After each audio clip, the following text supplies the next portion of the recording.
Getting your favorite bets / DFS plays in the following categories on tonight's MLB slate. So Garion, start us off with a run line or money line bet that you like. Yeah, I'm going to start with Dodgers money line. It's just so rare to see the Dodgers not like minus 250 on the money line on any given slate. They're only minus 145 on the road against the reeling Padres tonight. The Padres are 2-10 in their past 12 games. So really the trends say the Dodgers are probably going to win this game. And the fact that Walker Buehler is on the mound is also a big boost. He's got a 1.33 ERA and a 2.32 FIP across his last 8 starts. Unsurprisingly, the Dodgers are 11-4 the last 15 times that Buehler has taken the mound. It's going to be Blake Snell for the Padres, who has looked a little bit better so far in August, but for the season, he still has a 5.61 expected ERA. So I think it's a pretty lopsided pitching matchup. The Padres just can't do anything right lately. I will take the Dodgers as slight road favorites tonight. Paul, where are you going? Looking at the Astros hosting the Royals, Jesse, there's clearly not a lot of value on the money line, but I will take a look at the home side on the run line of minus 1.5 and minus 120 bet. Mike Minor has been blasted in each of his last 4 starts, looking like a true Minor. He has not pitched well historically when visiting Houston either. Meanwhile, Lance McCullers has been dominant during his career at Minute Maid Park and comes into this matchup holding opponents to a 234 batting average, striking out 63 in his last 48 innings pitched. The Giants-Mets matchup is an interesting one too, featuring 2 pretty odd starting pitcher stories. Johnny Cueto can be very good or very bad, as we know if we've watched his career closely, but he seems to have found a little consistency lately with 5 straight decent starts, or at least 5 innings plus, giving up a total of 9 earned runs and over 26 innings pitched, with 27 strikeouts against only 9 walks, but is coming off a 2-week stint on the IL. Meanwhile, Taijuan Walker has looked like a guy who's lost his way in the second half. He's allowed 11 homers in his last 33 innings pitched as part of a very inflated ERA in that stretch. I take the Giants, by far the better team on the season, but especially lately, to cover the money line bet here. All right, Erik, where are you going, run line or money line? Yeah, so I normally try to stick to just one here, but there's 2 games that are in more or less identical situations where you have a good team facing a divisional rival who is better and with a good pitcher on the mound going against a slightly better pitcher. The first one, I'm actually on the opposite side of that Padres-Dodgers game. Blake Snell is much better than his 4.82 ERA suggests.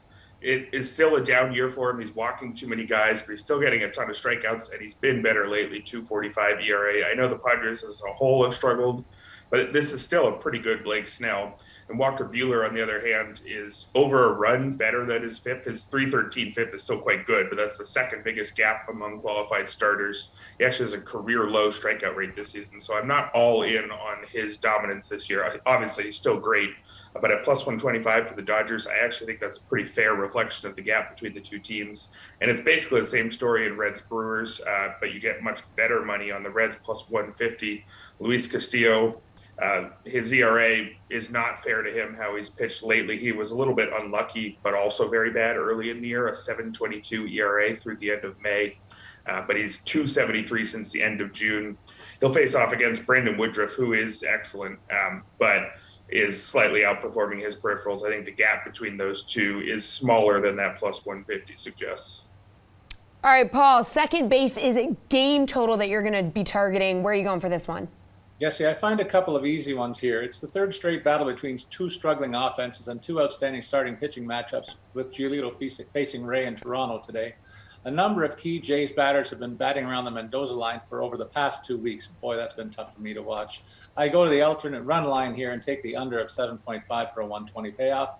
Then I find another easy one when I look at the Marlins versus Nats, 2 struggling offenses who have hit the under in their last 3 head-to-head matchups. I look for that trend to continue tonight. Both starting pitchers, Gray with 4 straight 5+ innings pitched and less than 3 earned runs against, and Cabrera in his major league debut. But this guy's posted a 293 and 13 minor league starts, and he will pretty much be facing a minor league offense again tonight. They've got their acts together on the mound, so I take the under bet here as well.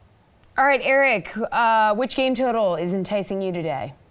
Yeah, I really like that second one that Paul just mentioned. Nationals, Marlins, under 8. The teams are averaging only 8.4 runs per game this season, and both of those lineups are worse after some deadline moves. Obviously, the pitchers are very young. I think there's a combined, 30 innings between them at the highest level, and they're all in Josiah Gray's favor. But both these guys are supposed to be really good. Josiah Gray was the 18th prospect per Fangraphs, 3.90 ERA in his limited sample, 28% strikeout rate versus an 8% walk rate. That's a near match for what Tyler Mahle has done, to give one example. Problem with Gray is that he's got a ground ball rate of 24.3%.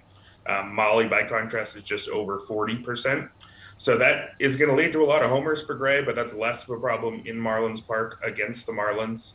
So I think he still has tons of potential, especially in a place like this. Edward Cabrera on the other side, 43rd best prospect according to Fangraphs, 293 in 13 minor league starts across 3 levels, as Paul mentioned. 36.9% strikeout rate overall there, and it's all the way up at 45.6% in his last 4 AAA starts. So nearly a coin flip whether or not he strikes out any given batter. Walking a few too many guys, but when your stuff is that good, I think you should be able to get the Nationals out. Garion, which game total are you going with? Yeah, I will also back a Paul bet, which is the under between the Jays and the White Sox. We've clearly been watching the same terrible Blue Jays offense this past 2 weeks.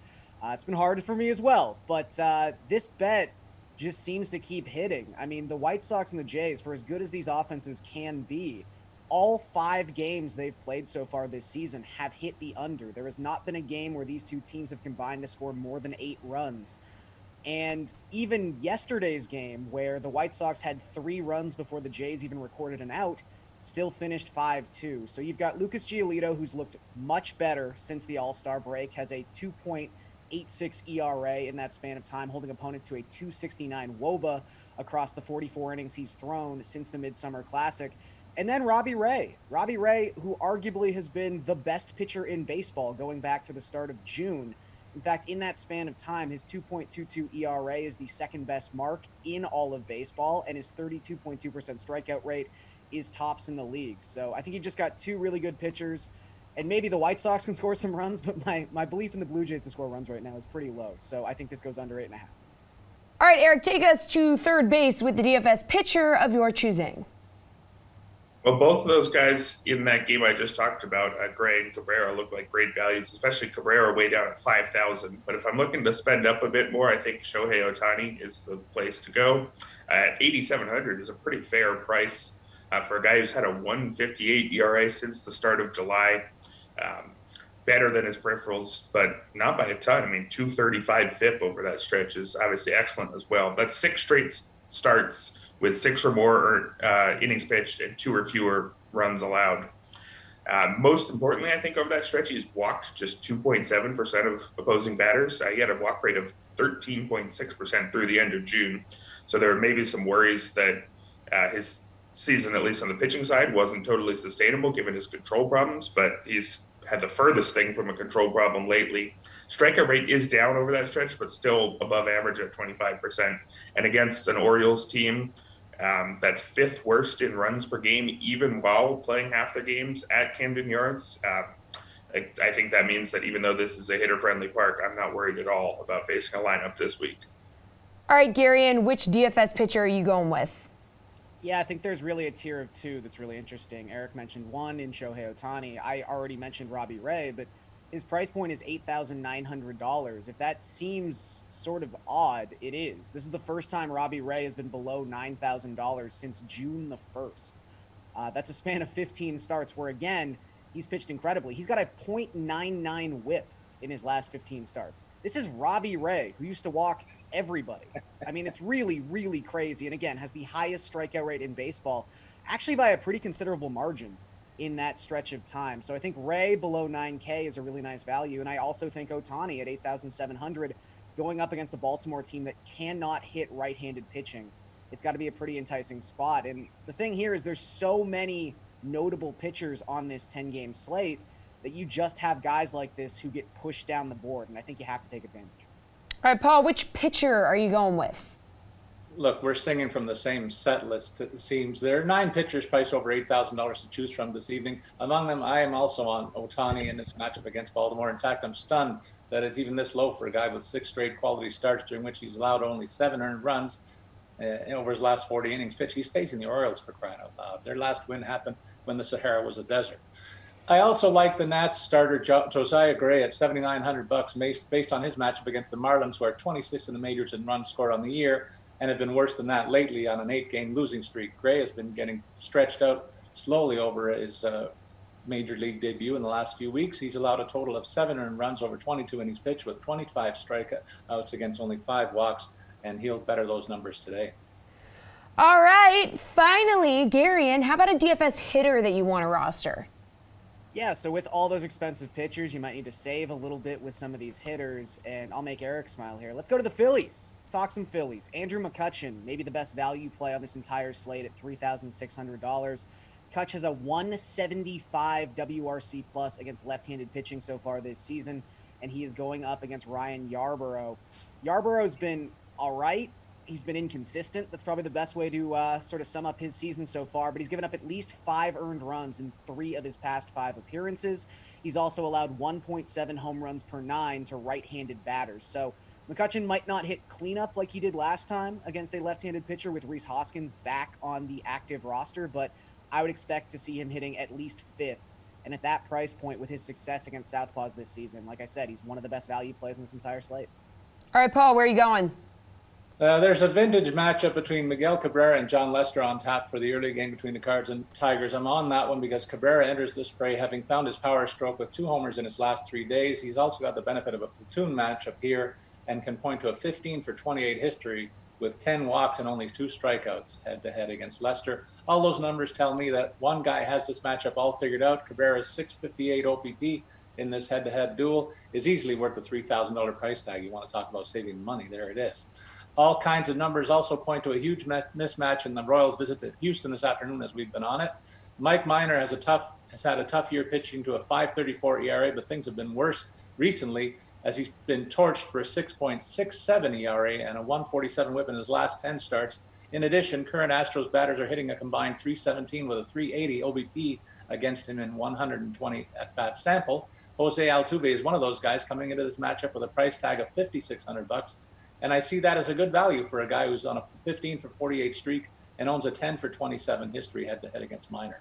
In the evening slate, I find a contrarian play that I like given the nature of Brandon Woodruff this season. I like Joey Votto at $5,000 with his power stroke and platoon advantage against Woodruff, who has had a very tough time surrendering long ball in recent starts. Votto has a 939 OPS and 22 at-bats in this matchup. He'll be in my lineup tonight.